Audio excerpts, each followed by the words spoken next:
Je glorifie l'Éternel du fait qu'il nous permet d'être ensemble pour aborder ce sujet important, la valeur de la dignité humaine. Permettez que je prie avec vous avant de poursuivre notre rencontre d'aujourd'hui. Éternel notre Dieu, merci pour ton amour et ta bonté manifestée à notre égard. Encore une nouvelle fois, tu tiens à nous enseigner, à nous parler, parce que nous avons besoin d'apprendre de toi. Mais surtout, Père, nous voudrions rester dans cette relation de proximité pour toujours être dans l'admiration de ta personne, de ce que tu fais pour nous et ce que tu fais avec nous. Et à travers le message d'aujourd'hui, nous savons que tu vas nous faire du bien. Et nous t'en remercions au nom de Jésus pour ta gloire. Amen. Le sujet de la dignité humaine doit soit trouver sa place ou retrouver sa place dans nos églises, vu son importance pour notre humanité. Plusieurs textes bibliques font allusion à la dignité humaine.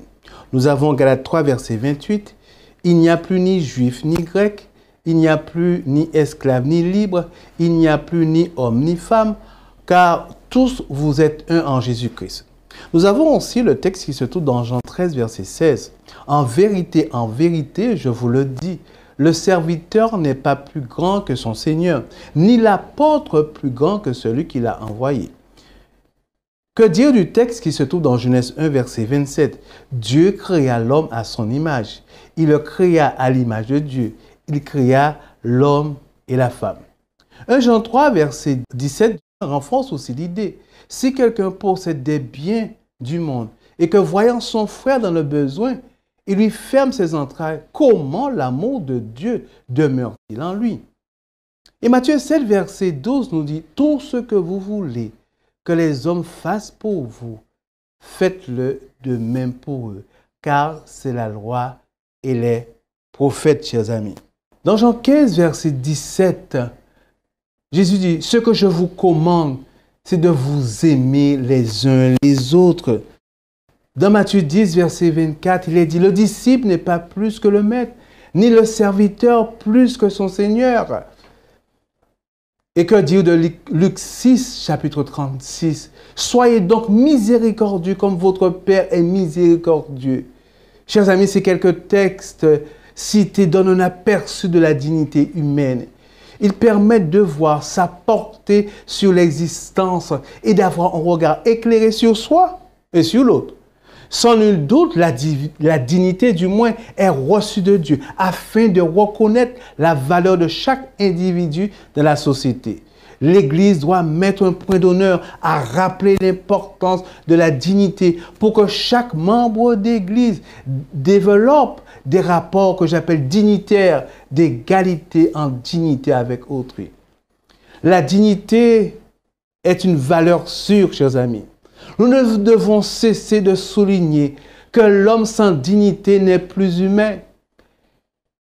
Il s'agit d'une valeur, la dignité, qui marque l'appartenance irréductible de l'homme à l'humanité, entendue au sens de communauté humaine. La notion d'humanité est étroitement associée du moins à la définition de la dignité, dans la mesure où la dignité est reconnue sans autre condition que comme appartenant à l'humanité. Cela s'entend bien vu que le seul être créé à l'image de Dieu est l'homme. L'homme est créé avec une morale, un sens pour différencier le bien du mal. C'est dans ce sens que l'on entendra, chers amis, cette affirmation de Kant qui dit la moralité ainsi que l'humanité en tant qu'elle est capable de moralité, c'est donc là ce qui seul a de la dignité. La Charte des Nations Unies depuis 1945 affirme dans son préambule la foi dans les droits fondamentaux de l'homme, dans la dignité et la valeur de la personne humaine, dans l'égalité des droits des hommes et des femmes, ainsi que des nations, grandes et petites. Cette foi sera réaffirmée encore à l'occasion de l'adoption par l'Assemblée générale des Nations unies en 1948 de la Déclaration universelle des droits de l'homme. Dès le préambule, il est énoncé la reconnaissance de la dignité inhérente à tous les membres de la famille humaine. Et de leurs droits égaux constitue le fondement de la liberté, de la justice, de la paix dans le monde. Le Conseil constitutionnel, chers amis, déclare que la sauvegarde de la dignité de la personne humaine contre toute forme d'asservissement et de dégradation est un principe à valeur constitutionnelle. La dignité se veut désormais une valeur universelle, personnelle, à chaque homme, mais commune à tous, une valeur que tous les hommes auront en partage. La notion d'égale dignité marque cette volonté d'affirmer que la dignité est la même pour tous les hommes. Et c'est la religion qui permet le mieux de poser l'universalité de la dignité humaine. Parce que nous sommes censés, chers amis, nous sommes des êtres créés à l'image de Dieu. Nous sommes donc tous frères, tous unis entre nous par un lien indélébile. Nous appartenons à la famille humaine, instituée du moins dès le commencement du monde. Cette fraternité n'est surtout pas un vain mot pour le chrétien. Il est renforcé par le sang du Christ. Ce qui importe désormais, c'est l'affirmation de la dignité dans les rapports entre les hommes.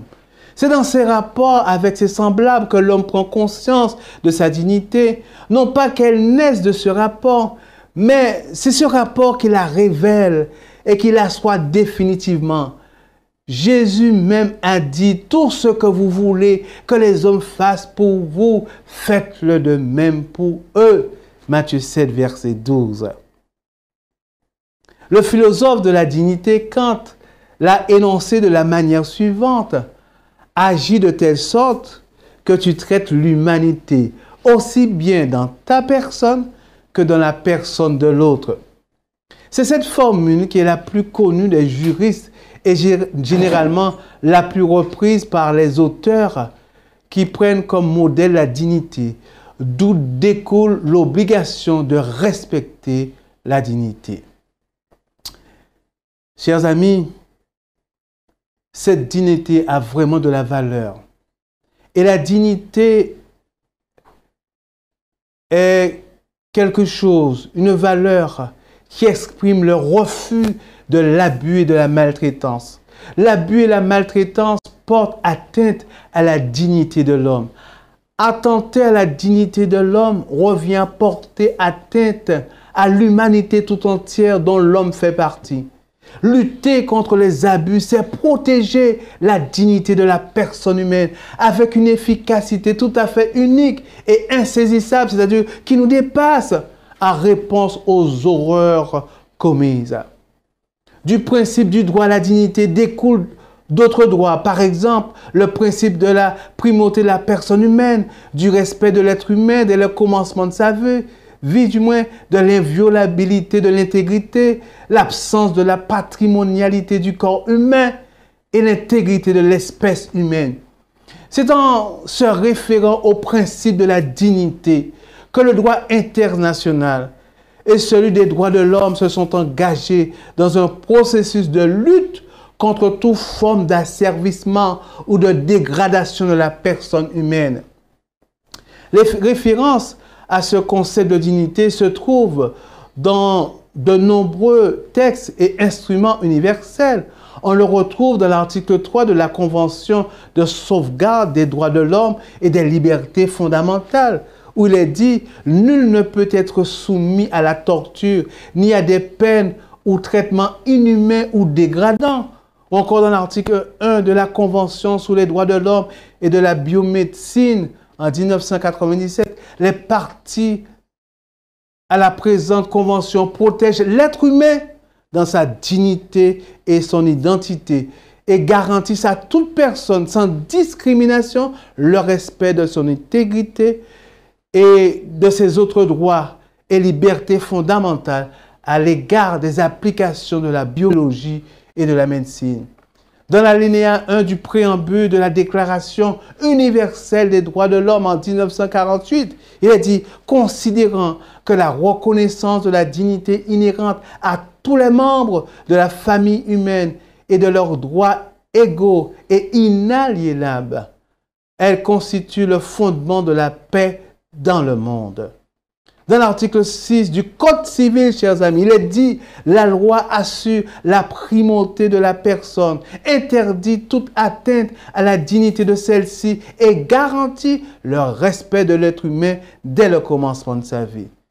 La dignité, chers amis, c'est l'obligation finalement qui m'est faite de toujours tenir compte de cette valeur spéciale qui est en chacun de nous.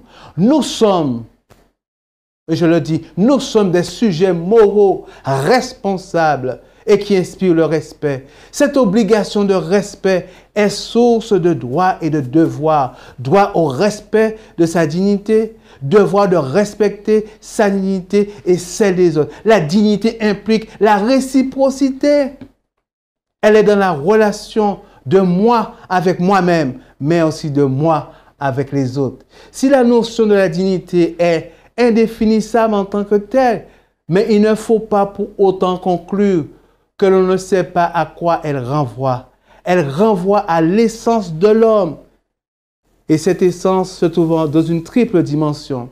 Elle est à l'échelle de l'humanité, ce qui distingue les hommes des autres êtres vivants. Elle est à l'échelle humaine, ce qui rassemble tous les hommes. Elle est, chers amis, à l'échelle individuelle, cette obligation qui est faite de toujours respecter l'homme, soi-même comme humain et l'autre comme humain. Ah, chers amis, il est important pour vous et moi de réaliser l'importance de cette dignité. Et permettez-moi de vous dire aujourd'hui que l'incarnation du Christ, d'une certaine manière, c'est une dignité encore plus élevée pour l'humain. La Bible déclare que Jésus s'est dépouillé lui-même en prenant une forme de serviteur, en devenant semblable aux hommes et ayant paru comme un simple homme. Nous lisons dans Philippiens 2, verset 7, se trouve ce texte. Nous pouvons aussi lire ces paroles aussi. La parole a été faite chair, elle a habité parmi nous, pleine de grâce et de vérité. Jean 1, du verset 14. Ainsi, Jésus a élevé encore davantage la dignité de l'humanité. Le Fils de Dieu a accepté de naître parmi les hommes, de vivre avec les hommes, mais surtout de mourir pour l'humanité. Il était vraiment humain, donnant ainsi une valeur incommensurable à l'humanité de l'homme.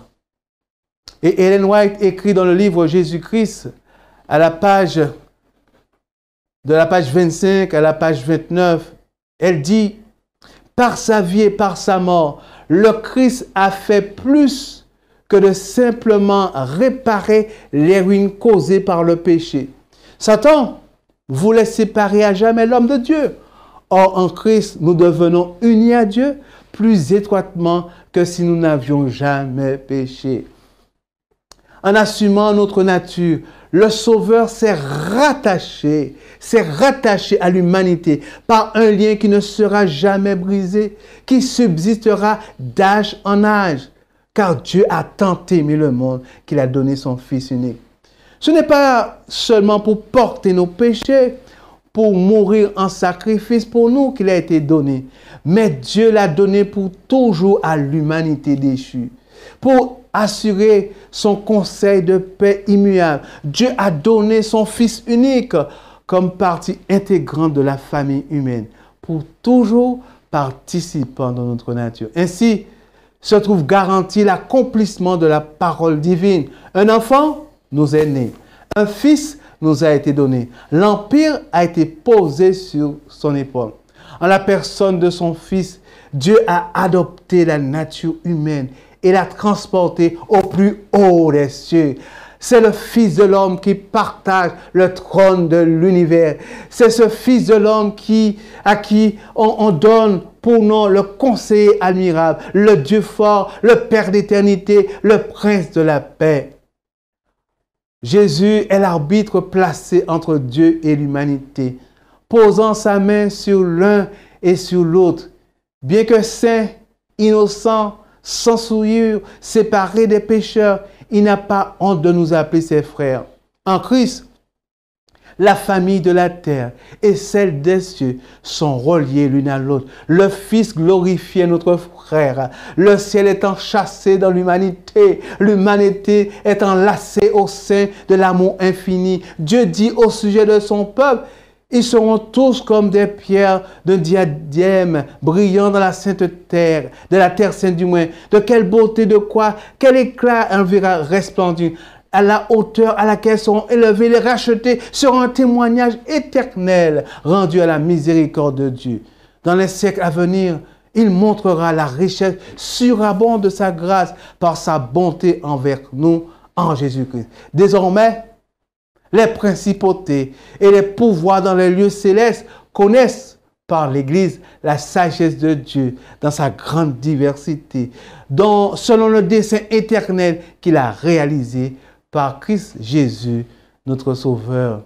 Oh, chers amis, l'humanité a plus de dignité encore grâce au sacrifice de Jésus-Christ. Maintenant, il est important pour nous de comprendre que l'Église est consciente de ce qui se passe dans le monde en ce qui concerne l'abus et la maltraitance. Merci ce qui se passe aussi dans le monde chrétien en ce qui concerne l'abus et la maltraitance. Nous, les Adventistes du 7e jour, affirment sans équivoque la dignité et la valeur de chaque être humain et dénoncent toutes les formes d'abus physiques, sexuels et émotionnels et de violence familiale. Nous reconnaissons l'ampleur mondiale de ce problème et les graves effets à long terme sur la vie de toutes les personnes concernées. Nous croyons que les chrétiens doivent répondre aux abus et à la violence familiale, à la fois au sein de l'Église et dans la communauté. Nous prenons au sérieux les rapports que nous recevons sur les abus et la violence et avons discuté ces questions mises en évidence lors de certaines assemblées internationales. Nous pensons que rester indifférent et insensible, c'est tolérer, perpétuer et potentiellement étendre un tel comportement. Nous acceptons de prendre notre responsabilité, de coopérer avec des corps professionnels, d'écouter et de prendre soin des personnes victimes d'abus et de violences familiales, de souligner les injustices et de prendre la défense des victimes. Nous aiderons en tant qu'Église les personnes dans le besoin à identifier et à accéder à toute la panoplie de services professionnels disponibles. Lorsque des changements d'attitude et de comportement offrent des possibilités de pardon et de nouveau départ, nous fournirons, chers amis, un ministère de réconciliation. Nous aiderons les familles en souffrance à cause de ces relations. Nous aborderons les questions spirituelles auxquelles sont confrontées les personnes maltraitées, en cherchant à comprendre les origines de la maltraitance et de la violence familiale, et en développant de meilleures façons de prévenir ce cycle récurrent. Ces déclarations, on peut les retrouver sur le site de l'Église adventiste du 7e jour. Parce que l'Église aujourd'hui a pris conscience que les abus et maltraitances sont aussi présents dans nos églises et nous devons faire quelque chose là-dessus. L'Église reconnaît que la Bible condamne les abus sexuels sur les enfants de façon claire et nette. Il nous faut comprendre que il est important, et l'Église considère que toute tentative pour troubler, brouiller ou dénigrer les frontières personnelles, générationnelles ou de genre par un comportement sexuel abusif, on considère que c'est un acte de trahison, de violation flagrante de la personnalité. Nous condamnons ouvertement les abus de pouvoir, d'autorité et de responsabilité parce qu'ils frappent même le cœur même des sentiments les plus profonds des victimes. Ces personnes ont le cœur brisé et perdent confiance dans l'Église. Et Jésus lui-même a utilisé un langage fort pour condamner les actions de tout individu, que ce soit en parole ou en acte, pour faire tout simplement trébucher les enfants. La communauté chrétienne adventiste n'est pas à l'abri, on ne reconnaît pas à l'abri de ces abus sexuels sur les enfants. Nous croyons que les principes de la foi adventiste du 7e jour exigent que nous soyons activement impliqués dans la prévention. Nous nous engageons, chers amis, également à aider spirituellement les personnes abusées, maltraitées, les offenseurs et leurs familles dans un processus de guérison, de rétablissement, et à tenir les employés de l'Église et les dirigeants laïcs qui ont un comportement complètement inapproprié, quel que soit le comportement, à les tenir pour responsables et à prendre des mesures en ce qui concerne ces personnes. En tant qu'Église, chers amis, nous croyons que notre foi nous appelle à soutenir les principes du Christ pour les relations familiales, à savoir le respect de soi, la dignité, la pureté des enfants, que cela soit reconnu comme des droits divinement imposés. Nous croyons aussi qu'il est important de créer une atmosphère où les enfants qui ont été maltraités peuvent se sentir en sécurité lorsqu'ils signalent des abus sexuels et peuvent s'entretenir afin que quelqu'un les écoute. Nous croyons qu'il est important de s'informer complètement sur les abus sexuels et leur impact sur notre propre communauté ecclésiale. Nous devons aider les ministres de l'Évangile, les pasteurs, les dirigeants laïcs aussi, à reconnaître les signes avant-coureurs d'abus sexuels sur les enfants et à savoir comment réagir de manière appropriée lorsqu'un abus est suspecté ou qu'un enfant signale d'avoir été abusé sexuellement. Il est important aussi d'établir des relations avec les conseillers professionnels comme référents ou encore des agences, associations locales d'aide aux victimes d'agressions sexuelles, qu'ils peuvent, grâce à leurs compétences professionnelles, aider les victimes d'abus et leurs familles. Il est important de créer des directives, des règlements beaucoup plus appropriés pour aider les dirigeants d'église à s'efforcer à traiter avec équité, nous disons avec équité, les personnes accusées d'abus sexuels sur les enfants. À tenir aussi les agresseurs responsables pour leurs actes et administrer les disciplines appropriées. Il est important aussi de soutenir l'éducation, l'enrichissement des familles et des membres de la famille pour qu'elles rejettent les croyances religieuses et culturelles courantes qui pourraient être utilisées, chers amis, pour justifier ou dissimuler les abus sexuels sur les enfants. Nous devons construire chez chaque enfant un sentiment sain de valeur personnelle qui leur permette de se respecter et de respecter les autres. Nous devons favoriser les relations chrétiennes entre les hommes et les femmes, à la maison comme à l'église.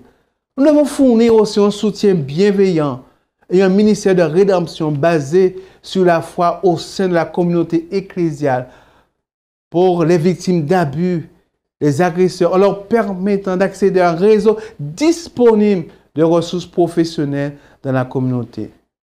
Nous devons aussi encourager la formation d'un plus grand nombre de professionnels de la famille pour faciliter le processus de guérison et de rétablissement des victimes et des agresseurs. Ces déclarations, chers amis, que je viens d'énumérer, se trouvent encore sur le site de l'Église adventiste mondiale, la conférence générale. Tout ceci, chers amis, a été voté lors de la réunion de la conférence générale en 1997 à Loma Linda. Ce qui montre que l'Église est consciente de ce problème. Nous aussi, dans notre union, dans notre champ, nous voulons être conscients du problème. Mais mettre en place, en pratique, ce que Dieu nous demande. La dignité humaine, chers amis, est un bien précieux donné par le Créateur. De plus, elle est renforcée et élevée de manière majestueuse par le Rédempteur, c'est-à-dire le Fils de Dieu, le Fils de l'homme, Jésus-Christ. Nous sommes tous des êtres de valeur et distingués. Cela ne vient pas de nous en tant que tels, mais du regard divin sur la créature. Le roi David déclare que Dieu a fait l'homme de peu inférieur à Dieu et il l'a couronné de gloire et de magnificence. Somme 8, verset 5. Respecter la dignité humaine, c'est respecter et honorer Dieu de la dignité humaine. Ensemble, élevons la dignité humaine en disant non, non, non aux abus et non à la maltraitance. Le 15 avril 2020, une décision a été prise pour que la dignité humaine soit respectée dans nos églises, parce que c'est important. Et lors de cette rencontre, chers amis, les dirigeants de l'Église adventiste ont demandé à chaque division de la conférence générale, y compris la nôtre, la division interaméricaine, et par voie de conséquence, notre union et nos fédérations missions, que nous puissions travailler ensemble clairement, mais clairement, à prévenir les abus sexuels. Il nous faut travailler, il nous faut nous engager à travailler à l'élaboration de protocoles détaillés afin de prévenir et répondre à toute plainte d'abus sexuels. Aujourd'hui, chers amis, les abus au sein des foyers, au sein de l'Église même, sont une triste réalité à laquelle nous devons faire face avec compassion et conscience et éducation, déclare le directeur du département du ministère de la Famille de la Conférence générale. Chers amis, aujourd'hui, il y a de nombreuses personnes qui souffrent en silence et qui pensent que l'Église n'en a rien à faire, qu'on ne se sent pas concerné. J'aimerais vous dire aujourd'hui, l'Église se sent plus que concernée. C'est pour ça que nous parlons de la dignité humaine.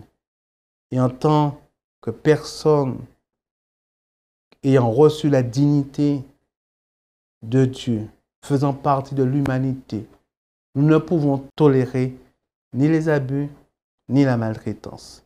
C'est pour ça que j'aimerais vous dire aujourd'hui que l'Église a décidé, dans notre union, de prendre à bras le corps le problème et de ne plus rester dans le silence. C'est pour cela que nous voulons briser le silence. Priez avec moi.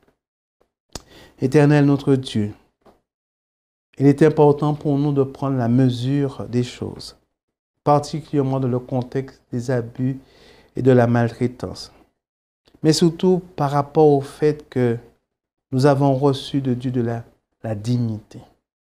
Nous avons de la valeur à tes yeux.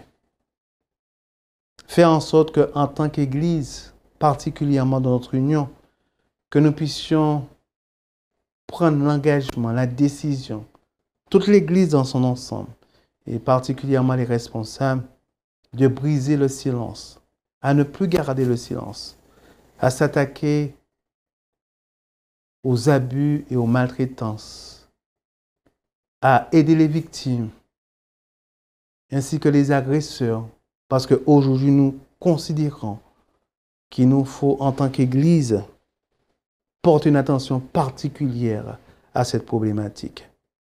Que tu puisses faire en sorte que ton Esprit Saint nous conduise et nous dirige, et que nous puissions faire ce que toi tu demandes. Nous t'avons prié au nom de Jésus pour ta gloire. Amen.